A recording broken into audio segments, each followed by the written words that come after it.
Salut Vatosokos, j'espère que tout le monde se porte bien. On se retrouve pour une nouvelle vidéo, un nouveau débrief sur le Paris Saint-Germain Reims PSG. Et encore une fois, je n'ai pas aimé la prestation des joueurs du Paris Saint-Germain. De toute façon, il y a un truc que j'ai remarqué, c'est que quand on joue des équipes qui nous laissent la possession du ballon, on fait à peu près ce qu'on veut d'eux. Au bout d'un moment, on tente tellement de choses que à un moment ça finit par rentrer et on gagne le match. Alors pas tout le temps, mais là, pratiquement tout le temps. Par contre, quand c'est des équipes qui nous rentrent dedans, comme Reims l'a fait, Reims nous est rentré dedans dès la première minute du match, et là on n'a pas su imposer notre jeu. Voilà, à chaque fois qu'on essayait d'avoir le ballon, il nous l'a piqué. Et première mi-temps vraiment horrible. Il nous bouffait du début à la fin. Et les deux japonais là, Ito et Yanakamura là, ces deux-là, franchement, c'était des samouraïs les mecs. Ils ont sorti le sabre de samouraï, ils nous ont coupé en rondelles. Hein. Ah, c'était des kamikazes les mecs. Hein. Ah ouais, ils ont fait vraiment du mal aux joueurs parisiens, surtout à la défense. Hein. Putain, ils attaquaient, c'était incroyable. Voilà, donc deuxième mi-temps, presque pareil. Voilà, on a commencé à mettre du pressing que quand Dembélé est arrivé. Mais je vais revenir sur le cas de Dembélé, justement parce que ce soir, Dembélé était différent. Mais je vais revenir au cas par cas.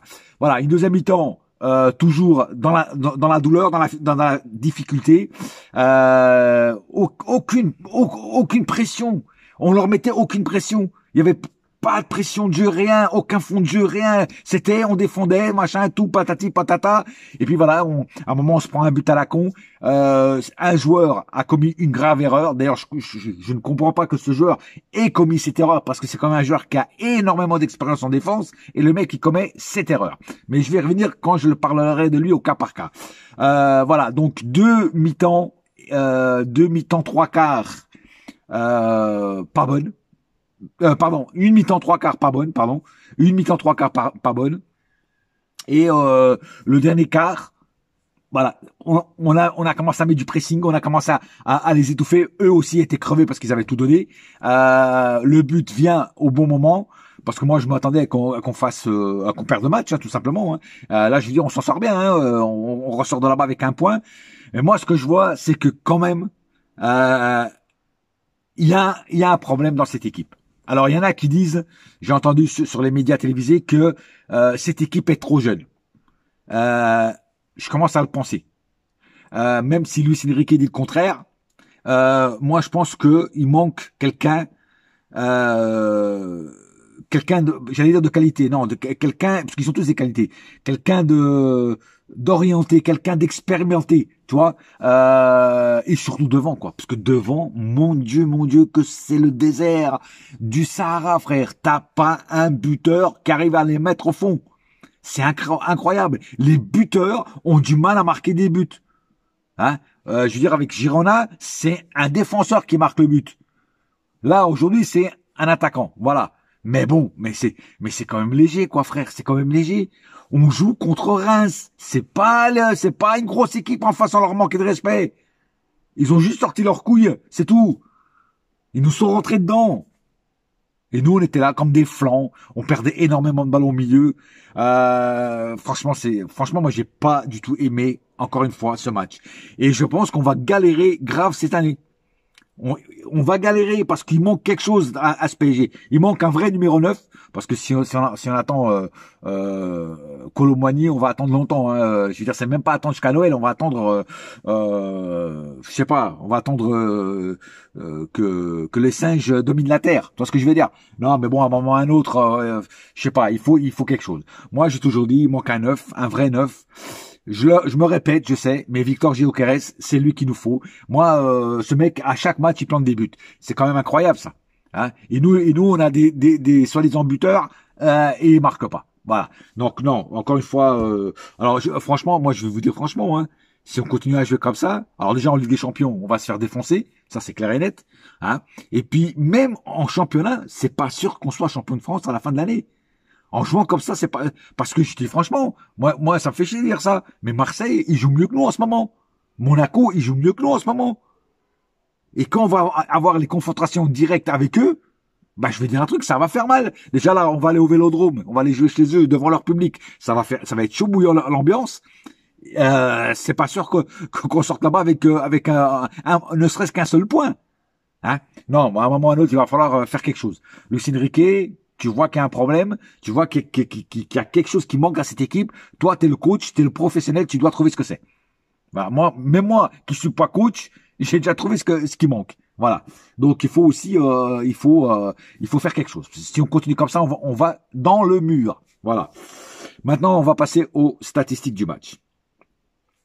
8 tirs du côté de Reims, 11 du côté PSG. Alors oui, on tire. Mais les tirs ne vont pas au fond. Et ça, c'est quand même sur 11 tirs, il y en a qu'un qui a été au fond. C'est quand même bizarre. Hein. Un tir cadré du côté Reims, 4 du côté PSG. 4 tirs cadrés. Putain, je sais pas aussi que je les ai vus les tirs cadrés, mais bon, ok. 22% de possession côté de Reims, 78 côté PSG. Alors là, pareil, je sais pas où c'est que j'ai vu la possession du PSG, à moins que ce soit vers la fin. Parce que là, il dit 78% de possession. Moi, j'ai vu que Reims dominait beaucoup plus que nous. Voilà. Après, peut-être que je me trompe, hein, mais bon. 219 passes du côté Reims, 810 du côté PSG. Ah oui, on en a fait des passes. Eh bah putain, bah ça s'est pas vu. Hein. Ça s'est pas vu. 72% de précision de passes côté Reims, 93 du côté PSG. Alors moi, si je vois ces statistiques-là, en fait, je vois que c'est le PSG qui a dominé. Mais moi, ce que j'ai vu sur le terrain, c'est pas ça que j'ai vu sur le terrain. Moi, j'ai vu Reims nous dominer, mais pas le contraire. Et là, les statistiques disent que c'est le PSG qui a tout dominé, qui a tout pété. C'est incroyable comme les statistiques, des fois, me font, je sais pas, me surprennent, tu vois, en fait. 11 fautes du côté Reims, 6 du côté PSG. Alors, par contre, il y a un truc qui m'a énervé, c'est les joueurs de Reims. Ah, les mecs, c'est des tafioles. Excusez-moi l'expression. Les mecs, c'est pas possible. Ils étaient en cristal. Ils étaient en cristal, les mecs.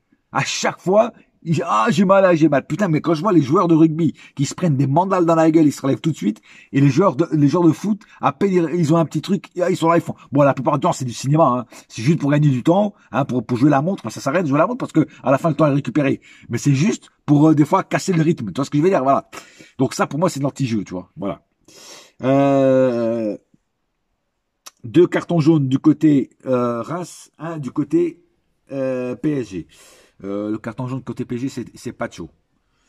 Aucun carton rouge des deux côtés, un hors-jeu des deux côtés, 3 corners du côté Reims et 5 du côté PSG. Bon, comme j'ai dit, là, tu regardes les statistiques, on dirait que c'est le PSG qui a tout pété. Et moi, pour moi, c'est Reims qui a tout pété, c'est pas le PSG. Nous, on a subi les attaques de Reims. Voilà, c'est tout.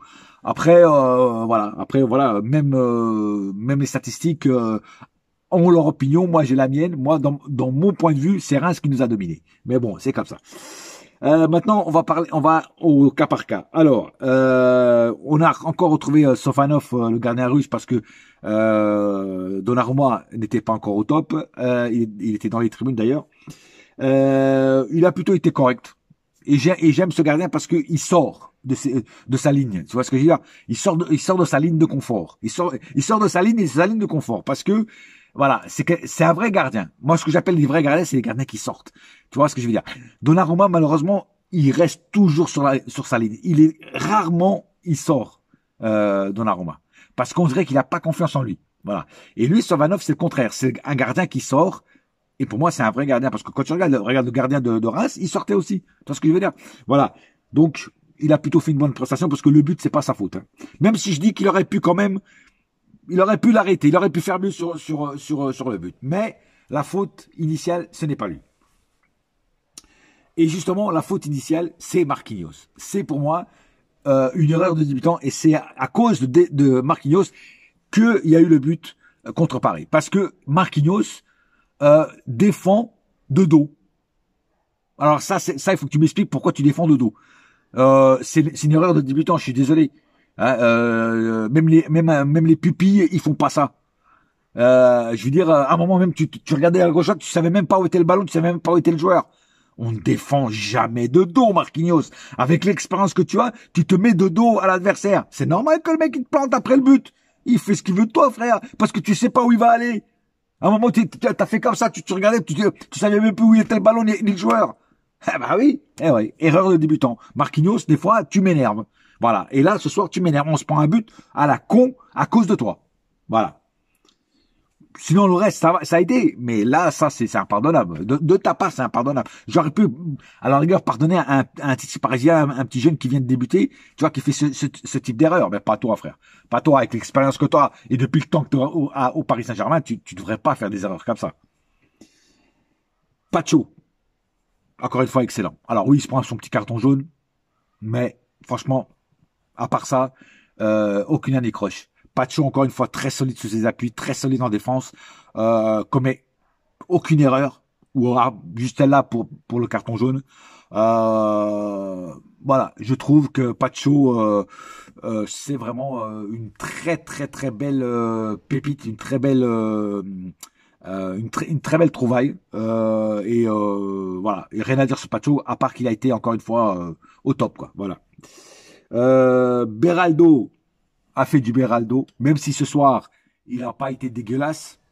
Voilà, il a été plutôt assez correct. Mais comme j'ai dit, moi ce joueur, je le sens pas. Je sais pas, il y a quelque chose en lui qui me gêne. Sa manière de jouer, sa manière de dégager même les ballons, je trouve ça bizarre, tu vois. Et je m'y fais pas. À ce joueur-là, je m'y fais pas. Je suis désolé, je m'y fais pas. Vitinha a plutôt été correct au milieu, mais peut faire largement mieux. J'ai vu un Vitinha qui avait du mal, mais c'est normal qu'il ait du mal parce que les autres qui étaient à côté de lui ne l'aidaient pas beaucoup. Voilà. Et mais il a quand même réussi à faire un match correct. Voilà. Zahir Emery, il est dans la souffrance, il est dans la douleur. Très peu convaincant Zahir Emery. Ça fait déjà un moment que Zahir Emery, il a du mal. Il a du mal. On dirait que c'est plus même Zahir Emery qu'on a eu l'année dernière. Cette année, il a un peu plus de mal. Alors je sais pas pourquoi. Pourtant, le coach lui fait confiance. Mais des fois, il est dans la difficulté. Alors moi, ce que j'aime, par contre, c'est son état d'esprit. Quand il perd le ballon, il essaie de le récupérer assez vite, voilà. Mais il perd quand même énormément de ballons au milieu, quoi. Lee, le Coréen. Alors Lee, oui, il se défend sur le terrain, il propose pas mal de trucs, mais il perd beaucoup de ballons. Pareil pour lui, il perd énormément de ballons. Et pas assez constant, je dirais. Voilà, et c'est type, il y a un peu, par exemple aujourd'hui, pour moi ça a été une montagne russe. Il a fait des bons trucs, puis après un moment, il était un petit peu transparent. Après il revenait, tu vois, c'était un peu ça, tu vois. Et pareil, il peut faire largement mieux, mais est-ce que c'est un mec qui doit être titulaire 90 minutes? Je commence à me poser aussi des questions. Moi, je pense que Lee est bon quand il rentre en deuxième mi-temps. Tu vois, il peut apporter de la fraîcheur, de la vitesse, de la percussion. Mais quand il joue 90 minutes, c'est long pour lui. Et voilà. Mais sinon, voilà, peut faire largement mieux. Par exemple, les deux Japonais de Reims ont fait beaucoup mieux que lui. Tu vois ce que je veux dire? João Neves en première mi-temps, pareil, il a eu beaucoup de mal.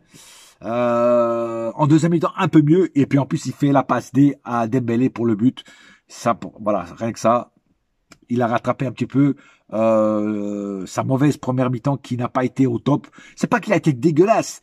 Il était moins bon. Mais après, c'est à l'image du reste des centraux et aussi de l'équipe. Hein, voilà.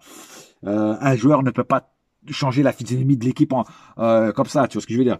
Voilà. Mais il a fait sa petite passe D. En tout cas, il faisait des bonnes passes. C'est dommage que les attaquants n'étaient pas là pour prendre et pour saisir ces opportunités. Mais ça n'a pas été le plus dégueulasse sur le terrain ce soir, en tout cas. Barcola. Alors Barcola, encore une fois, match raté de la part de Barcola. Il sera encore une fois dans mes flops.